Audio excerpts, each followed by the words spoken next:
Coming back to this question कि अभी मान के चलिए भैया कि मैं एक consider me as an average student which I am जो कि मतलब throughout school throughout college I was an average student, ठीक है। अभी हमारा एक यहाँ पे कि हम BIT मेसरा से थे। BIT Mesra is relatively one of the top colleges in the country for engineering also, right? After IITs and all that, after IITs it comes at par, NIT के बराबरी में आता है ऑलमोस्ट, राइट। तो BIT अगर हमारे इससे हटा दिए, ठीक है, इफ़ कंसिडर करिए कि मैं BIT मेसरा का ग्रेजुएट नहीं हूँ, ठीक है, मैं कोई नॉर्मल सा मेरे गांव के आसपास कोई यूनिवर्सिटी में पढ़ा हूँ, ठीक है। अभी मेरा एवरेज IQ है, एवरेज ग्रेड्स है मेरे, ठीक है, पर मतलब मैं मेहनत करना चाहता हूँ, ठीक है।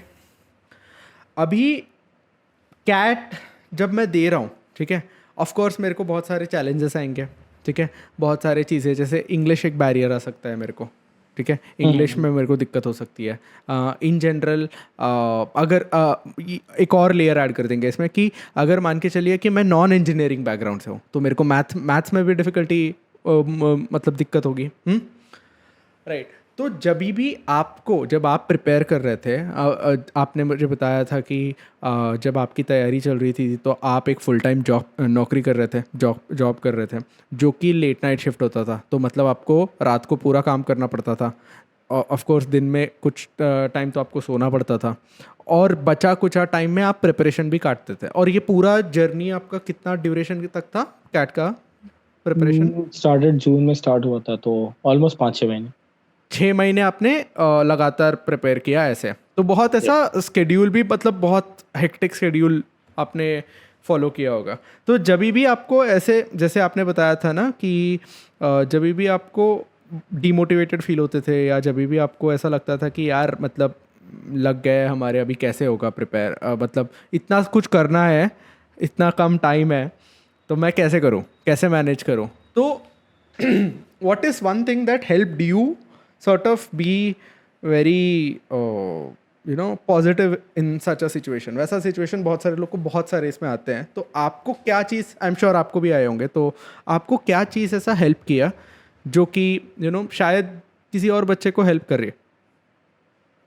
मतलब सी व्हाट हेल्प मी कि मैं यार मतलब ऐसा सीन आता है ना, व्हेन आई फील कि चीज़ें हाथ से निकल रही हैं या नहीं हो रहा है, तो मेरा थ्योरी है कि मतलब रोधा का चैनल मैं बहुत फॉलो करता था और रवि प्रकाश सर को काफ़ी करता हूँ, तो उनका एक वो है कि don't give up, never give up. तो आप गिव अप अगर नहीं करोगे और लगे हुए हो, तो ऐसे नहीं है कि कुछ, मतलब you need some external motivational factor. तो I use to reach out for help, that's a very most important. आप रीच आउट करो, लोगों को अप्रोच करो कि यार मुझसे नहीं हो रहा है, मुझे बताओ। तो BIT में के यार बहुत सारे सीनियर्स हैं, देवपा भैया, अभयंकर भैया, this all my like current batch, 2015 tech 2 के 15 बैच के वो लोग, देवपा, अभयंकर, देन पर ओजस्वी, यहाँ पे वही बात बता प्रज्ञान। रहा हूँ कि अभी हाँ मान के नहीं, तो चलिए कि आई यूज हमारे टू, को एलुमनाई नेटवर्क है, हमारे को हाँ एलुमनाई मतलब नेटवर्क है, पर बाकी लोग अगर को मेरे अगर पास नहीं है तो? एलुमनाई नेटवर्क नहीं भी होता, तो मतलब ये लोग थे जिनको मैं हमेशा मैसेज करता था कि यार नहीं हो रहा है, बताओ। हम्म तो कॉल पे बात कर रहा हूँ, मैं कर रहा हूँ, ऐसा कर रहा हूँ। बट ये तो मेरे एलम नेटवर्क के थे, चलो कि मतलब मैं एक मैसेज पे इनको पकड़ सकता था। हम्म बट ये लोग भी मतलब एज ए स्टूडेंट बताते हैं, ठीक है, बट मेरे को लगता था यार अभी ये भी नहीं हो रहा है, ये नहीं काम कर रहा है। तो मैं ऐसा फैकल्टीज को भी रीच आउट करता था, फैकल्टीज जैसे EG के जो फैकल्टी है, हनी मल्होत्रा, ठीक है, उनको आपके मैंने इंजीनियरिंग के आपके? ना ना, EG मतलब elite skilled is a coaching centre, MBA की अच्छा अच्छा कोचिंग, अच्छा अच्छा मतलब अच्छा कैट अच्छा अच्छा। कोचिंग कराता है। तो उनके भी टीचर्स को मतलब मैं, मेरे को रीच आउट करना था पूछने के लिए कि भाई मतलब मैं वही सोच रहा था कि यार क्या करूँ मैं, कौन कोई बैच ले ही लूँ, सेल्फ स्टडी नहीं हो पा रहा है मेरे को, ऐसा लग रहा है वो लग रहा है। तो मतलब उनको भी मैंने बहुत काफ़ी मैसेज करे फेसबुक पे, मतलब मैसेंजर पे ऐसा मैसेज किया 4 बार 5 बार, तो उन्होंने रिप्लाई किया, अपना नंबर दे, is a very good person. Hmm तो मेरी बात हुई और उन्होंने भी काफ़ी मोटिवेट किया मुझे। और सिमिलरली ऐसा मतलब ऐसा कुछ होता था, तो मैं लोगों को रीच आउट करके भाई बताओ बताओ बताओ, तो एक रिस्पॉन्स रिप्लाई बात हो जाती है। हम्म तो मेरा वही रहता था कि अगर नहीं समझ में आ रहा है तो टॉक टू समवन एल्स। हम्म अगर आपका एक पीयर ग्रुप है, जैसे मैंने चिंतन भैया के बारे में बताया था, तो चिंतन हाँ, भैया थे, श्रेया दी थी। तो इवन इफ आपका वो नेटवर्क ना भी हो, वो पीयर ग्रुप मतलब ऐसा ना भी हो जैसे कॉलेज में मेरे अलग, आप है। मतलब ये कह सकते हो, मतलब यह है कि ठीक है, बिकॉज हमारा same alma mater, that is why me and I know you. But अगर मेरे पास नहीं होता तो भी मतलब आप जब प्रिपेयर कर रहे हो तो काफ़ी सारे फेसबुक ग्रुप्स हैं। फेसबुक ग्रुप पे आप प्रॉपर ज्वाइन करो, एलिट स्ट्रीट का है, आई क्वांटा का है, अलग अलग लाइक उसके भी हैं, these are the important ones. तो आप वहाँ पे टेलीग्राम ग्रुप से प्रिपरेशन के आप वहाँ लोगों से बात करो, लोगों से मतलब ऐसा normally day to day discussion होते हैं। फिर देन कई बार होता है कि हाँ ठीक है, आप ऐसा कोर ग्रुप आपने बना लिया, 3-4 लोगों से डेली डिस्कशन हो रहा है, फिर आप डीएम करते हो कि भाई ये डाउट बता दे, ये डाउट बता दे। तो उधर से भी ऐसे 4-5 दोस्त मेरे को मिले हैं। तो जो अभी शायद अहमदाबाद में कुछ लोग हैं, कुछ लोग कलकत्ता में हैं, कुछ इंदौर में हैं, इस टाइप से उनका डिवीजन है। तो मतलब हमारा ऐसा कोर ग्रुप होता था कि रात में 2:30 बजे मैं डाल रहा हूँ, कोई सुबह उठ के बता रहा है। उसमें हमारी बात ऐसे कई बार तक वॉइस कॉल पे तब तक बात नहीं हुई जब तक हमारी सिलेक्शन नहीं हो गई। हमेशा चैट पे ग्रुप पे बात हो रही है, यार नहीं हो रहा है, मैं रात में ऐसा टेंशन में या तो कुछ तो लिख के सोता था ग्रुप पे, फिर वो लोग ऐसा मोटिवेट करते थे, मैं उठ के मोटिवेट होता था, वो लोग डिमोटिवेट होकर सोते थे, मैं रात में फिर लिखता था। तो काफी उस टाइप से चलता है, मतलब आपको कोर ग्रुप मिल जाता है अपना जहाँ पे आप ढूंढने करते पे। हो प्रिपरेशन। हाँ, ढूंढने पे मिल जाता है, बिकॉज आप अकेले प्रिपरेशन ऐसे भी नहीं कर सकते। आप एक नहीं होता है कि कुएं के मेढक नहीं बन सकते हो। आपको थोड़ा सा ब्रॉडर लेवल पे लोगों को देखना होगी, हाँ बाकी लोग क्या कर रहे हैं, समझ रहे हैं इस टाइप से। तो वैसे आप मतलब लोगों को ढूंढ सकते हो कि कौन कहाँ क्या कर रहा है, किस टाइप से कर रहा है, तो मिल जाते हैं इंटरनेट पे। फिर मतलब आप सही लोगों को ढूंढोगे तो मिल जाएंगे। तो बेसिकली आप ये कह रहे हो कि अभी जब भी आप मतलब लगेगा कि यार नहीं हो रहा है, वो टाइम पे rather than being alone with your own thought, कि आप अकेले बैठ के उसी चीज़ के बारे में सोचने से अच्छा 4 लोग को पूछ लो, कोई ना कोई तो आपको हेल्प करने आ ही जाएगा, मतलब कोई ना कोई आपको हाँ बता मतलब कोई देगा। हेल्प करने आ जाएगा, बता देगा, आपका दुख बांट लेगा। मतलब उस टाइप से होता है कि ठीक है, आपको सोल्यूशन हर बार नहीं चाहिए होता है, कोई सुन ले, कोई मेरे मतलब ना एम्पैथाइज कर ले कि हाँ भाई मतलब नहीं नहीं तू सही बोल रहा है, मेरे को भी दिक्कत हो रही है, ठीक है कर लेंगे, अपन मिल के कर लेंगे।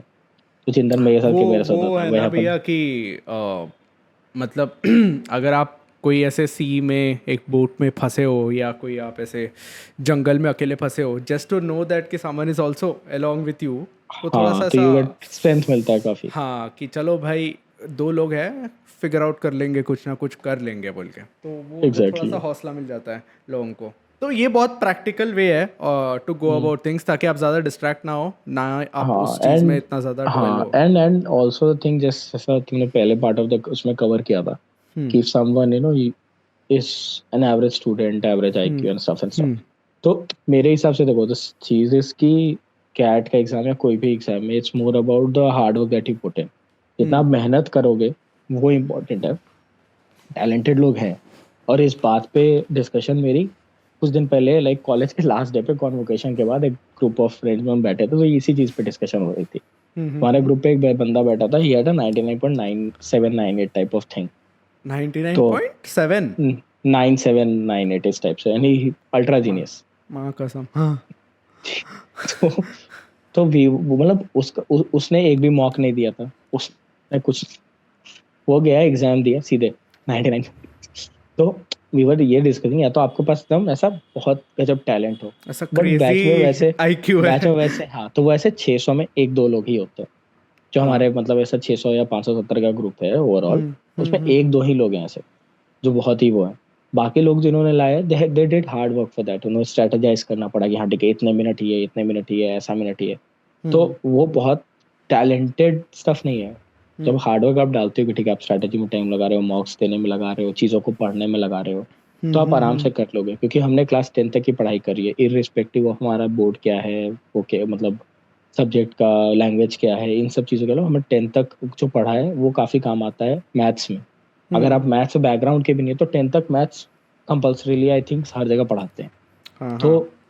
इवन मतलब मुझे खुद दिक्कत हुआ था यार, मतलब जब आई वॉज स्टार्टिंग 1-2 हफ्ते मुझे बहुत दिक्कत हुआ था। फिर किसी वीडियो में तो बोला था रवि प्रकाश सर ने कि भाई ईगो वीगो छोड़ के सबको बैठना पड़ता है बच्चे के जैसा और समझो बेसिक से। तो एकदम विश्वास नहीं करेगा, तो आई लेफ्ट द ईगो कि भाई मैं इंजीनियर हूँ, आई लेफ्ट द ईगो कि मैं कुछ भी हूँ, एंड देन स्क्रैच से स्टार्ट किया था समझने, टू बिल्ड द कॉन्सेप्ट। वो वापस से इंजीनियर वाला ईगो डाला था चिंतन भैया ने कि भाई तू क्यों नहीं बना रहा है क्वांट के क्वेश्चन। तो वो बाद में आया लेटर ऑन, जब मतलब मैं पढ़ चुका था कि हाँ ठीक है क्या होता है। बिकॉज ऐसा क्वाड्रेटिक बहुत मतलब ऐसा रॉकेट साइंस नहीं है, 10 तक की चीजें आप बिल्डअप करके पढ़ लोगे। इंग्लिश ठीक नहीं, ऑलरेडी सेट, पेपर पढ़ सकते हो, बुक पढ़ सकते हो, इंटरनेट पे आर्टिकल्स पढ़ सकते हो। Hard work can beat talent any day, ये तो मतलब फिक्स है और तो मतलब आपको कर भी सकते वैसा ही हैं। लगता है कि हाँ एवरेज मतलब मैं अगर भी यार बहुत कोई इतना मतलब इतना भी ज्यादा ऐसा फाड़ स्टूडेंट था नहीं कि भाई बैठो और निकाल लो। हम्म मॉक्स में बहुत स्ट्रगल किया मैंने। और मतलब मैं ऐसा हर चीज रिकॉर्ड रखता था कि इस मॉक में इतना मार्क्स आ रहा है, ये है ये है। तो स्टार्टिंग में सुनेगा तो मेरे ऐसा 37 38 40 इस टाइप के मार्क्स आते थे स्टार्टिंग के हम्म मॉक्स में। फिर हम्म धीरे धीरे वो बढ़ के 60 70। पहली बार मेरे को याद था अक्टूबर में ऐसा पहली बार शूटअप किया था 93। मेरे को हम्म लगा था अरे गजब मतलब मार्क्स आया है, मजा आया। फिर हम्म वापस 70 80 70 80 70 80। और करते कराते लास्ट फेज मतलब एकदम नवंबर में थोड़ा थोड़ा अच्छा मार्क्स आ रहा था करते करते एंड देन थोड़ा फाइनली थोड़ा अच्छा कैट। एज इन कितना क्या रेंज में आता था? मतलब नवंबर अक्टूबर क्रॉस करने के बाद नवंबर वगैरह में आई थिंक नहीं सितंबर 1 वाज द टाइम जब मेरे को 93 आया था। फिर वापस 80s 70s घुसा। अक्टूबर में फिर मैं कंसिस्टेंटली ऐसा 75 प्लस ला रहा था। हम्म 75 प्लस 80 85 ऐसा। फिर एंड एक बार याद है नो। ये हाँ मॉक्स जी। इन जनरल हमारे एक्चुअल एग्जाम से मुश्किल रहता है ना, लाइक आई मीन परसेप्शन है कि थोड़ा मुश्किल बनाते हैं और बनाते भी हैं तो हल्का मुश्किल सो दैट कि नो आपका साइकोलॉजी वैसा रहे कि जब मेन एग्जाम आए तो आपको आसान एग्जाम मिले। हम्म बट कुछ कुछ मॉक्स बहुत ज्यादा एकदम एग्जैक्टली रेप्लिकेट टाइप्स लगते हैं कि एग्जैक्टली ऐसा ही हम्म लेवल ऑफ डिफिकल्टी है। मैं हम्म कहता नवंबर फर्स्ट वीक में एक बार ऐसा 104 आया था मेरा सिम फ्लैट में IMS का जो मॉक होता है। आई वाज लाइक हम्म यार मजा आ गया। फिर अगले मॉक में वापस ऐसा 62 60। तो वो होते रहता है up down. The thing is discipline के साथ आप हर दिन बैठोगे irrespective of background irrespective of बहुत टैलेंटेड हो नॉर्मल हो आप हर दिन बैठ के करोगे तो होगा। क्योंकि मेरे फाइनल कैट में जितने आए थे वो मेरे हाईएस्ट थे out of all the mocks plus CAT मेरा 108 आया था उसमें। हम्म तो कैट में मेरा जितना नंबर था it was highest of all the मॉक्स। तो मेरे को जो चाहिए वो मिल गया था लकीली। बट मतलब आप अगर करते रहोगे तो अगर वो 90s के रेंज में भी आता तो I would have been in a comfortable zone. तो यही यही चीज़ है हम्म आप करो रोज करो मेहनत करो हो जाएगा आराम से।